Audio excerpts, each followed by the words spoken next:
মা, আজকের রান্নাটা খুব ভালো হয়েছে। তুমি কিন্তু ফাটাফাটি রান্না করতে পারো। তোমার ভালো লেগেছে? খুব ভালো লেগেছে। এরকম ভালো খাবার আমি কোনোদিনও খাইনি। তুমি আমাকেও তোমার মতো রান্না শিখিয়ে দেবে তো? তুমি রান্না শিখবে? হ্যাঁ, শিখবো। তাহলে তো আমি তোমারও হেল্প করতে পারবো। আঙ্কেল, আমি ঠিক বলেছি না? আমি যদি রান্না বান্না শিখি তাহলে তো আমি মায়েরও হেল্প করতে পারবো। সে তো না হয় ঠিক আছে, তুমি রান্না শিখবে, তোমার মা তোমাকে রান্না শেখাবে। কিন্তু একটা জিনিস আমি কিছুতেই বুঝতে পারছি না, গৌরবের মা তোমার মা আর গৌরবের বাবা তোমার আঙ্কেল। এখন তো আর অফিস যেতে হচ্ছে না, তাই বাড়িতে বসে বসে এই মেয়েকে সবকিছু শেখাও। গৌরব কি করে যে ওর সঙ্গে ঝগড়া করেছে আমি সেটাই বুঝতে পারছি না। কুহু যে আমাদের সঙ্গে এইভাবে মিলেমিশে থাকতে পারবে আমি ভাবতেই পারিনি। আসলে তোমরা খুব ভালো, সেই জন্য তোমাদের আমাকেও ভালো লাগছে। কিন্তু গৌরবকে দেখে মনেই হয় না ও তোমাদের ছেলে। ঠিক আছে, আজ থেকে গৌরব আমাদের ছেলে না, তুমি আমাদের মেয়ে। সেই জন্যই তুমি আমাকে বাবা বলে রাখবে। তুমি একদম ঠিক বলেছো বাবা। ওই গৌরবটাকে আমরা সবাই মিলে পানিশ করব। করবই তো, তুমি আমাকে বাবা বলেছো, এবার তো ওকে পানিশ করতেই হবে। মা, আমাকে একটু তাড়াতাড়ি দিয়ে দাও, আমি বেরোবো। আজকেও কি তোর কোনো মিটিং আছে? না, আজকে কোনো মিটিং নেই, কিন্তু তাড়াতাড়ি যেতে হবে। তুই তো কয়েকদিন হলো অফিসে যাচ্ছিস, তোর কি মনে হচ্ছে সব কিছু ঠিক হয়ে যাবে? ঠিক যে আমাকে করতেই হবে মা। জানো মা, অফিসে কোনো ডিসিপ্লিন নেই, যার যখন খুশি আসছে যখন খুশি যাচ্ছে, কেউ কোনো নিয়ম মানে না।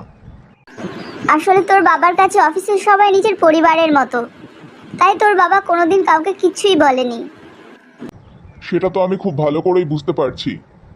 দিনের পর দিন আমার বাবার ভালো মানুষের সুযোগ নিয়েছে ওরা, কিন্তু এবার সবাইকে নিয়ম মানতে হবে। আগে আমি আমার অফিসকে ঠিক করব, তারপরে বিজনেস।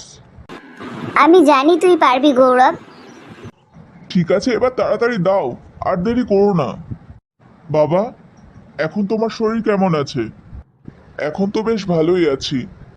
তোর কি আজকেও কোনো মিটিং আছে, এত তাড়াতাড়ি যাচ্ছিস? না, আজকে কোনো মিটিং নেই। আজ থেকে নিয়ম করে সবাই 10টার মধ্যেই অফিসে ঢুকবে, আমিও। এটা অফিস নাকি স্কুল? যেখানে নিয়ম ঠিক থাকে সেখানে সব কিছুই ঠিকঠাক হয়। বাবা, আমার তোমার সঙ্গে কিছু দরকারি কথা ছিল।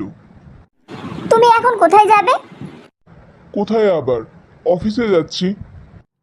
অফিসে? তোমার এখন কোথাও যাওয়া হবে না, তুমি আমাকে শপিং করাতে নিয়ে যাবে। এই সকালবেলায় শপিং? ও তো বলছিল অফিসে তাড়াতাড়ি যেতে হবে। আমি তোমাকে বিকেলে শপিং করাতে নিয়ে যাব। বিকেলে না, আমি এক্ষুনি যাব। তুমি মনে হয় তোমার প্রমিসটা ভুলে গেছো।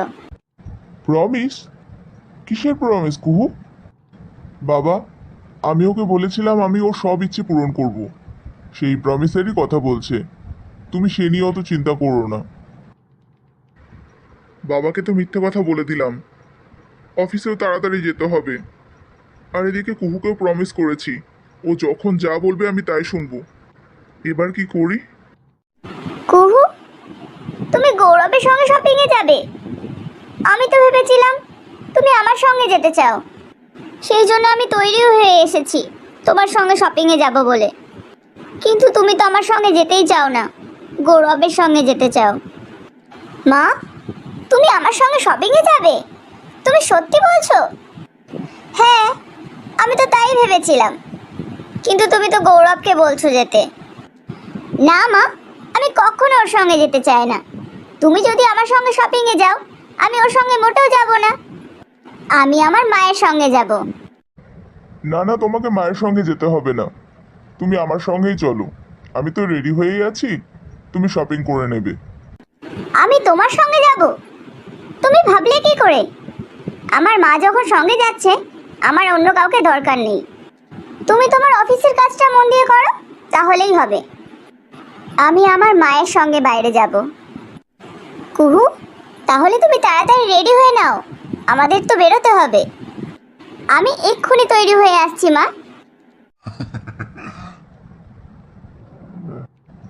মা, আজকে সত্যি তুমি আমাকে এ যাত্রায় বাঁচিয়ে নিলে, নইলে হয়তো ওর জেদটা রাখতে গিয়ে আমার অফিসটায় যাওয়া হতো না। আমি খুব ভালো করেই জানতাম, আমি যদি ওর সঙ্গে যেতে চাই ও তোর সঙ্গে কখনো যাবে না। কিন্তু আমি একটা কথা বলতে পারি গৌরব, তোর ভাগ্যটা সত্যি খুব ভালো। কুহুর মতন মেয়ে তোর জীবনে এসেছে। ওকে তুই ভালো করে লক্ষ্য করেছিস?